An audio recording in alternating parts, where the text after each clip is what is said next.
Egypt, ancient land of awe and wonder, whose people whisper from the desert sands.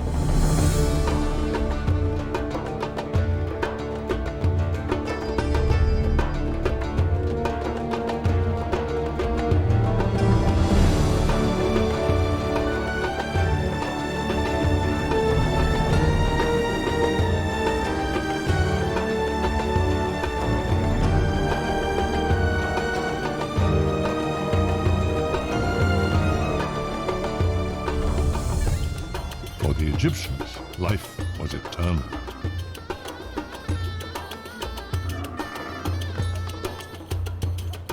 They searched the globe for ingredients to preserve their bodies and their immortality. With knowledge gained from centuries of practice, our priests created the finest mummies the world has ever known.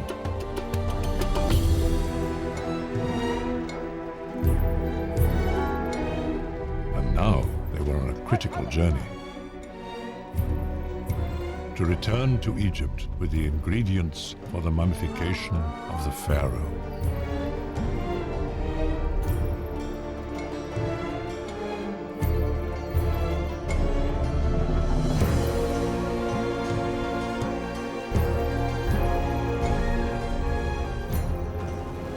Ramesses the Great was being prepared for the next stage of his life, when his mummy would resurrect in paradise.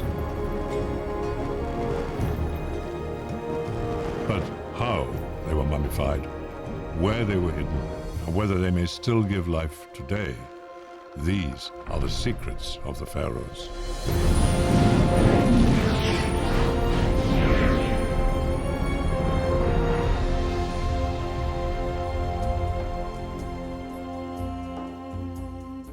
There is a handful of mummies whose names were written on their bandages and coffins.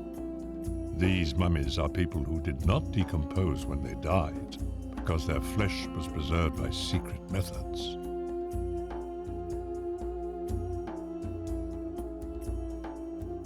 And according to the writing, these mummies are three of the most powerful pharaohs that ever lived: Ramesses the Great, his father, and his son.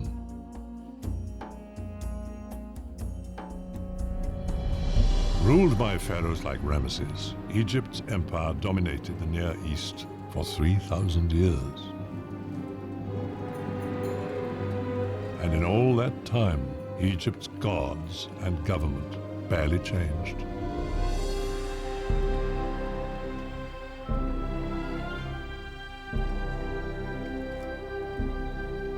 The Egyptians attributed this to the will of the gods, divine order. Ramesses shared his life with Queen Nefertari. Like all Egyptians, they loved life and wanted to live beyond death.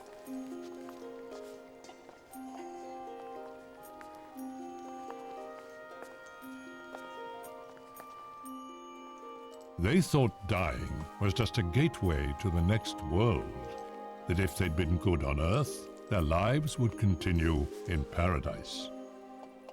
So they prayed that their honesty and offerings would ensure order on Earth and beyond.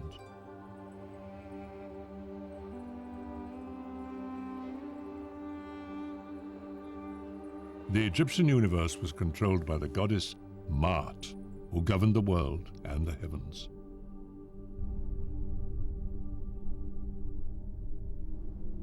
Even Ra, the mighty sun god, obeyed the laws of Maat.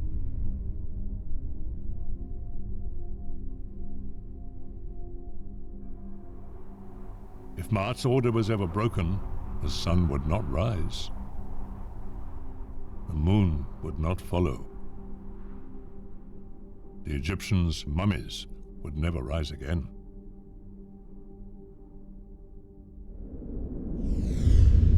They called the soul, or the essence, of each person his Ba. After death, your Ba faced final judgment. Your heart was placed on the scales of justice, and weighed against the feather of truth.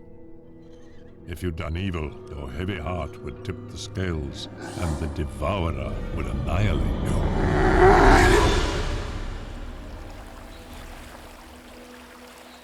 But if you'd always been truthful and righteous, your heart would be feather light. Your soul would fly to paradise to re-enter your body. Your mummy would come to life in the next world, a world in which every moment was like a beautiful day in this one. But the preparation of the mummy for this journey remained a secret. The Egyptians recorded their tales of war and death.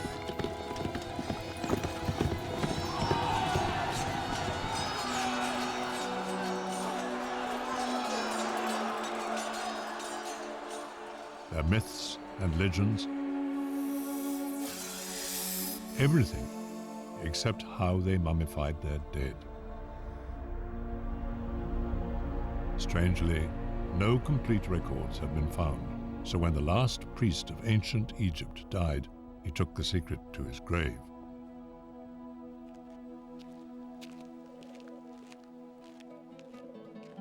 Many aspects of mummification remained lost until Egyptologist Dr. Bob Breyer patiently gathered the surviving clues.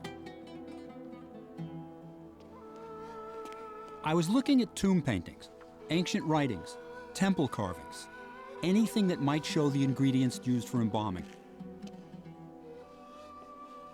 Queen Hatshepsut's temple at Deir el-Bahri describes an Egyptian expedition to East Africa. The Egyptians were getting ingredients for mummification from all over the known world.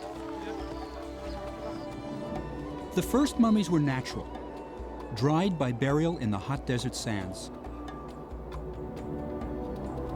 But when the Egyptians started to use tombs and pyramids, the bodies were no longer in contact with the sand, so they had to preserve the body artificially. And the art of mummification was born. To dry the body, embalmers covered it for 35 days with natron, a naturally occurring blend of salt and baking soda. Ancient embalmers used 7 sacred oils, some extracted from rare trees they carried home from distant lands. Hatshepsut's temple shows mounds of frankincense and myrrh they brought back. These were key ingredients used in mummification. Over time, the Egyptians noticed that beeswax, pine resin, and golden honey were particularly good at preserving mummies.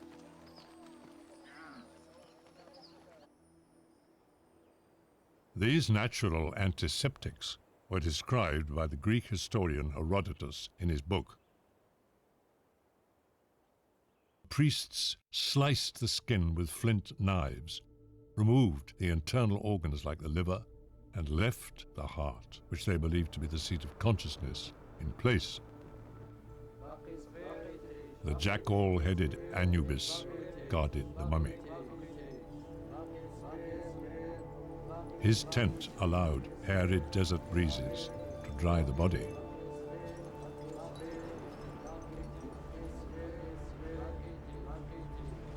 His priests adorned the dead with gold and perfumed them with frankincense and myrrh. With the ceremony of the opening of the mouth, the mummy would breathe and speak in the next life.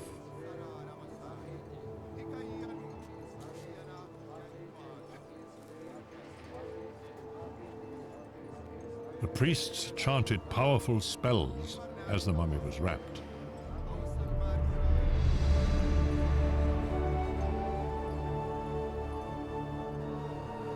And with the declaration of innocence that the person did not sin in this world, he and his mummy would be reborn in the next. We knew about the religious rituals, but there were still gaps in the mummification procedure that I could only fill in by creating a modern mummy.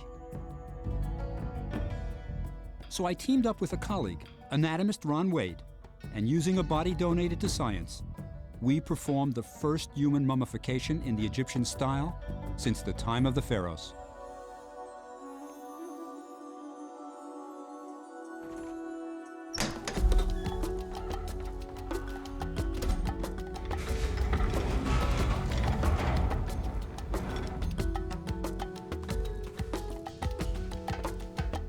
For 20 years, scientists have tried to extract usable DNA from Egyptian mummies without success. More than a decade later, if we can get DNA from any part of our modern mummy, it will tell us where to look in ancient mummies. I'm not a DNA expert, but working with Dr. Angelique Cortals, a specialist in this field, we took samples of skin, muscle, and bone from the modern mummy.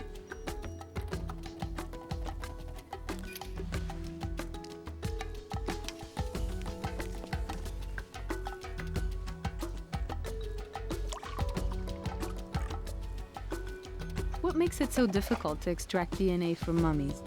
Is it the passage of time, the 3,000 years? Or is it the combination of time and chemical effects of mummification? DNA is the blueprint for all life. Sand and air are lifeless because they contain no DNA. DNA is the magic ingredient.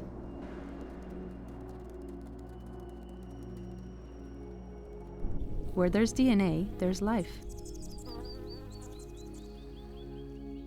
This instruction manual is written in a 4-letter code. You rearrange these 4 code letters, and you get endless possibilities to make a living organism. So a beetle and a bee, a bird and a man, have the same components in every cell, just rearranged and in different lengths. DNA changes slightly with every generation, and these changes are recorded. So, by comparing their DNA, we can tell how closely plants and animals, including people, are related. DNA can even tell us what diseases ancient mummies suffered. Some diseases, like malaria, are caused by parasites invading the body. Some of these parasites have left traces of their DNA in the mummies.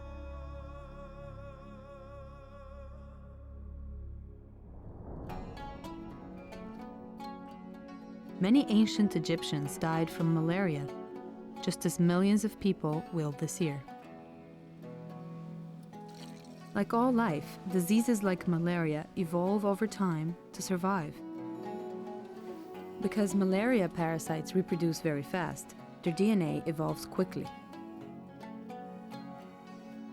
Thousands of generations of malaria have lived since the Pharaohs ruled.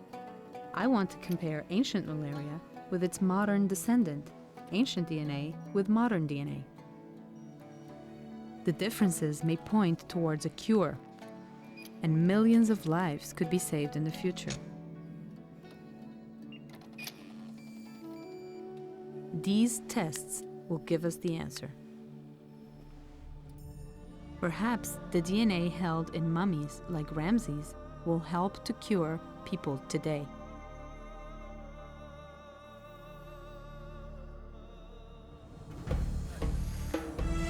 To advance her research, Dr. Cortals has traveled to Egypt to see the latest mummy dig site. She's visiting Dr. Zahi Hawass, the head of Egypt's antiquities, on his excavation at Saqqara. In early times, only the pharaohs' bodies were made into mummies and buried in their pyramids. Later, more people were mummified. First, the other royals, then the nobles, and by the time of Cleopatra, the middle class too. So during Egypt's history, literally millions of mummies were made. For scholars like Dr. Hawass, these mummies are windows to ancient Egypt's past. Many of these mummies still lie beneath the ground, awaiting the call to paradise.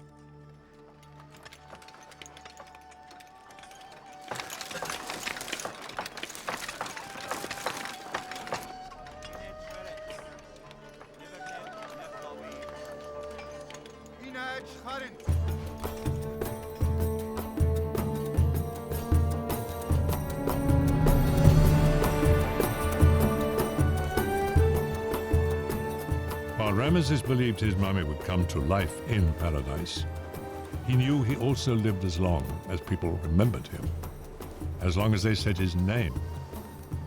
So he built monuments to himself and to his beloved Nefertari.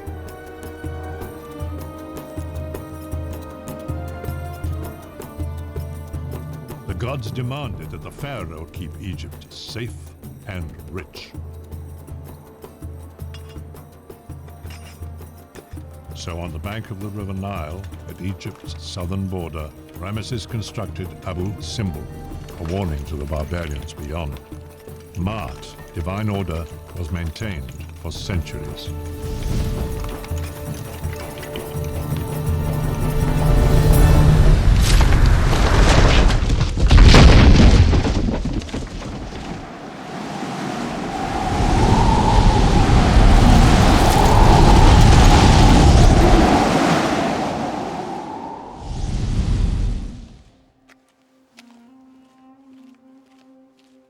As I was looking for clues to mummification, I became involved in the lives of the pharaohs. You visit their tombs and temples, translate their inscriptions. You can't help but wonder about them as people. I'm viewing Ramses as a person, but you have to remember, Ramses was viewed by the Egyptians as a god, responsible for divine order in the universe. What kind of king was Ramses? What kind of man? Ramses was the pharaoh of the Exodus. This may be the only face from the Bible we will ever see. When I first looked at his mummy, I remember thinking about all the things Ramses did. Ramses personally led his troops into great battles. 3,000 years ago, he signed the oldest known peace treaty.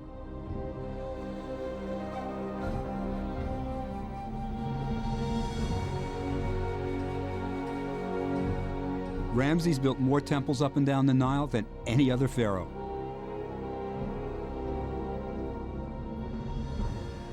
Sure, it took 20 years to carve Abu Simbel out of the mountain, but Ramses ruled Egypt for 67 years.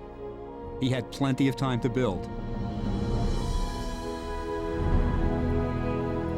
For 1,000 miles throughout all of Egypt, Ramses built temples to please the gods and ensure that divine order prevailed.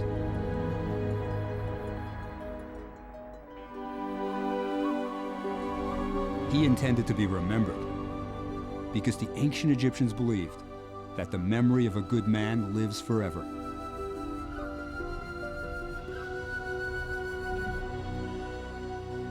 But accounts of Ramesses' deeds were lost to history because no one could read the ancient Egyptian texts, the hieroglyphs on his temple walls. And then, in the 19th century, scholars finally cracked the code of hieroglyphs.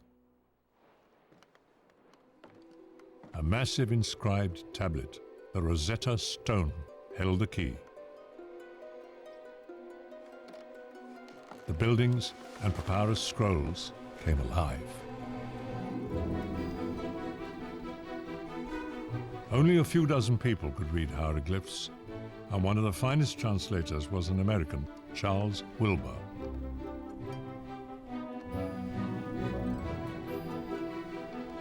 With the unlocking of the secret code, a passion for Egypt, Egyptomania, was born. And ever more adventurers arrived on Egypt's shores to search the sands for hidden tombs.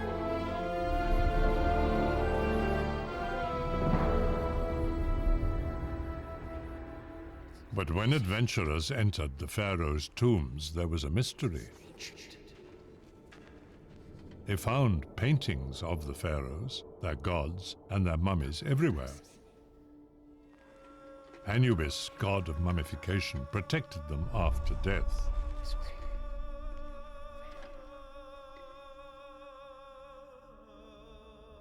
Painted food and drink fed the mummies. The night sky kept watch over the sleeping pharaohs.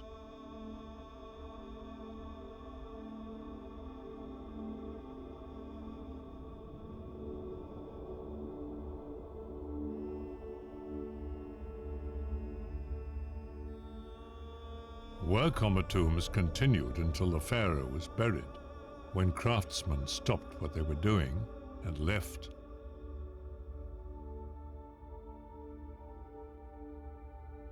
But though these tombs were made for kings, not a single pharaoh's body remained. Where were the royal mummies? No one knew.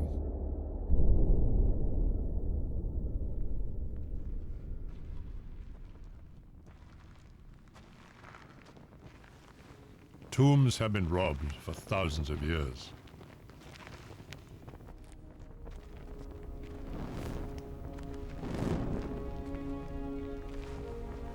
In ancient Egypt, workers built the tombs in the good times and robbed them in the bad.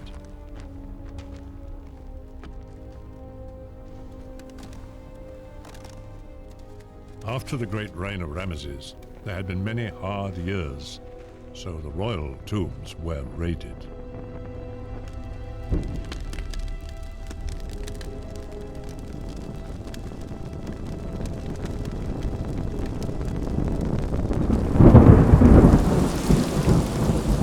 But in the 1800s, tourists would pay more for antique souvenirs than they would for gold. Master thieves trusted Egypt's rare rainstorms to reveal hidden tombs. When water quickly disappears into the ground, it could be emptying into a tomb below. Ahmed and Mohammed Rasul were experts in this dangerous profession.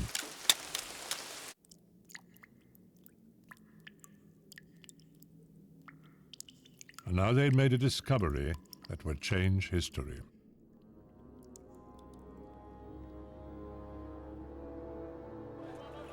People of all sorts, locals and foreigners, rich and poor alike, were trading in goods from mummies' tombs.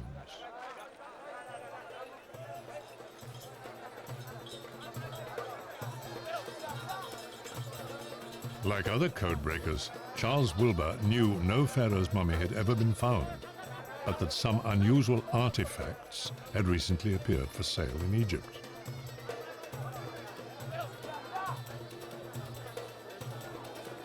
These objects bore the names of kings.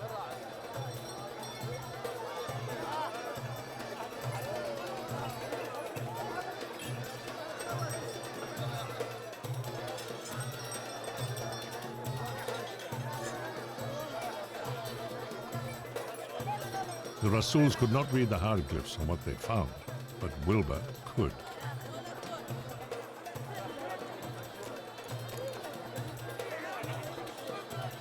What he was being shown was freshly stripped from a mummy, and the cartouche, the oval encircling the name, meant that these were the wrappings of a king.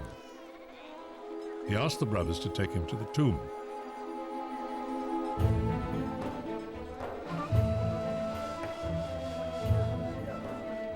The gleaming new house told him the brothers had come into some money recently.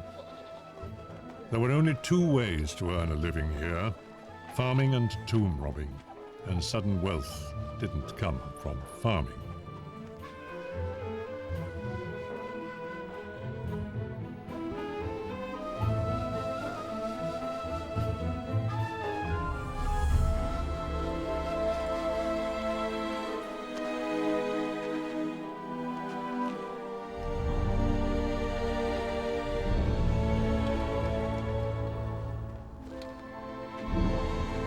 It was a beautiful tomb,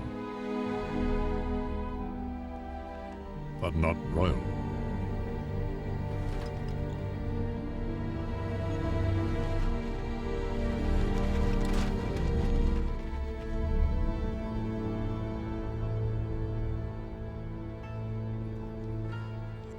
Wilbur had to leave Egypt soon. He pressed the brothers to tell him the tomb's true location. They were suspects already, and police judgment would be rough if they didn't cooperate. In desperation, he offered bakshish, a bribe for the truth. Wilbur went to investigate the Valley of the Kings himself. In early Egypt, pharaohs built their tombs in pyramids, but the gold in the pyramids was a magnet for thieves who plundered them soon after they were built. So the pharaohs moved their tombs hundreds of miles south down the Nile to this hidden valley. Eventually, this too was robbed. Inscriptions at the entrances told Wilbur which tombs had been brief holding places for the royal mummies.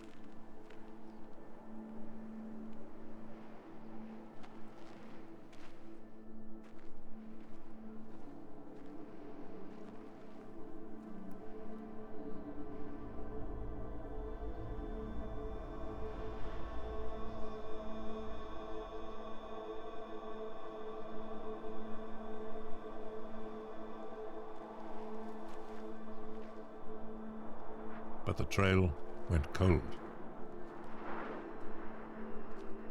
And why had relics from different kings and queens, spanning centuries, appeared on the market suddenly and at the same time?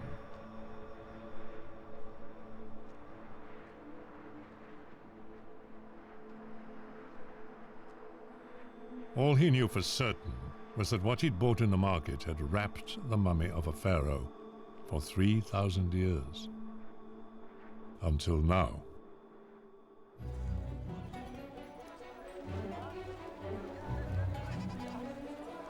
Wilbur wanted to save a pharaoh's tomb. He tried to persuade the brothers to tell him where it was, one last time.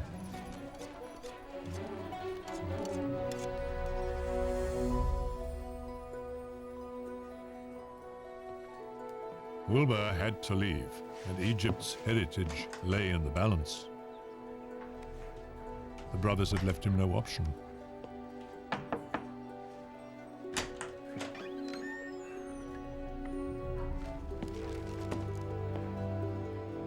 Emile Bruges was the top antiquities official in Egypt at the time, and another code breaker.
This was the pharaoh's tomb.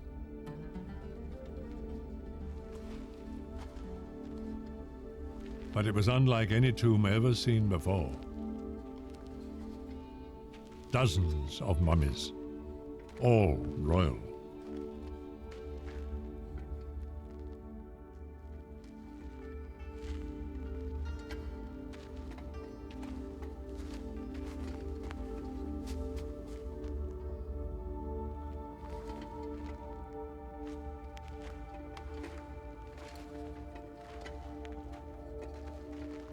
The pharaoh Thutmose I.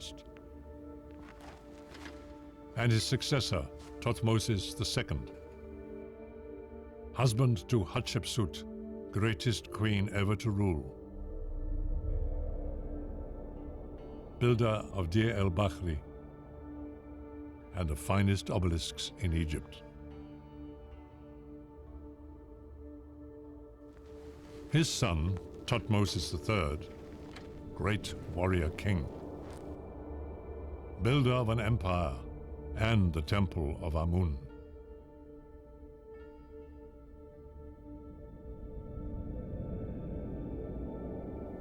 Ramesses III, whose legacy stands at Karnak and beyond.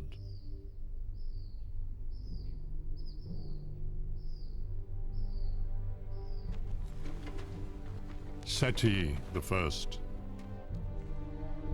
brilliant general who commissioned exquisite temples at Abydos and Thebes.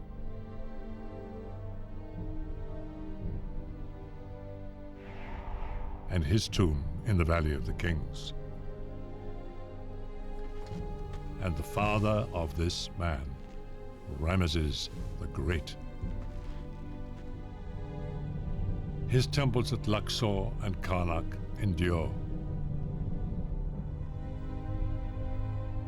Abu Simbel still guards Egypt's southern border.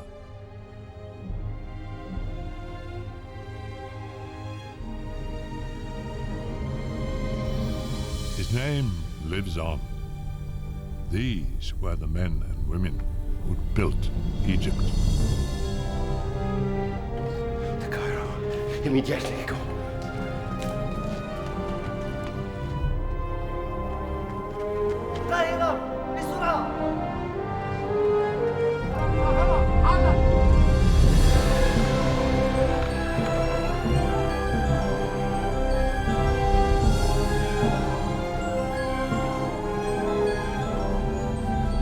So it was that the pharaohs began their journey out of the darkness and into the light, fulfilling their wish that their names be said, that they might live on.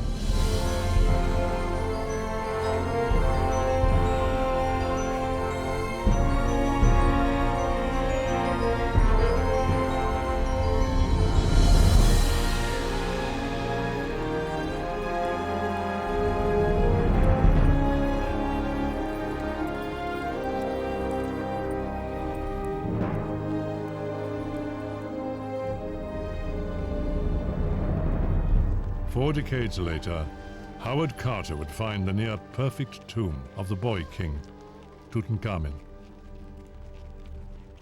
But the greatest cache of royal mummies in history, 40, including 12 pharaohs, had left the Valley of the Kings forever. These mummies traveled 400 miles north to Cairo, where they lie today.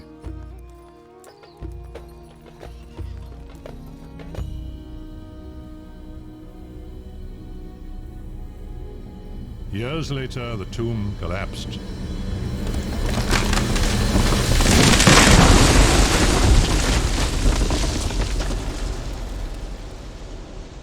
But the mummies had been saved and may yet yield their secrets.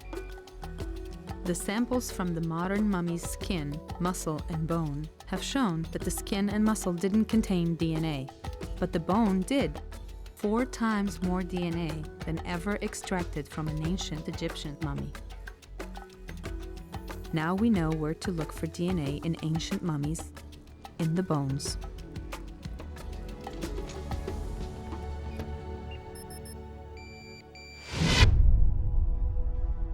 The DNA held in mummies, like Ramses the Great, may yet provide cures for diseases today.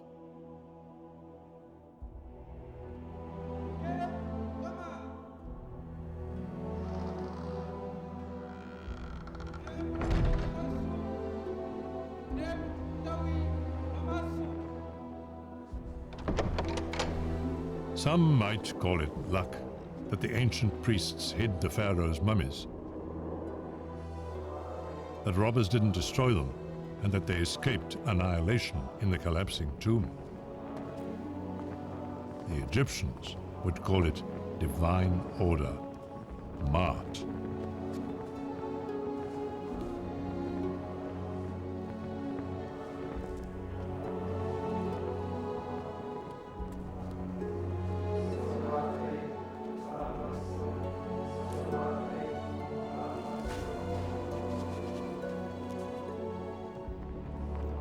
But now we may be on the cusp of another wonder. The Pharaohs' mummies have meant different things over the centuries. For the ancients, they were a source of hope. For the robbers, a source of wealth.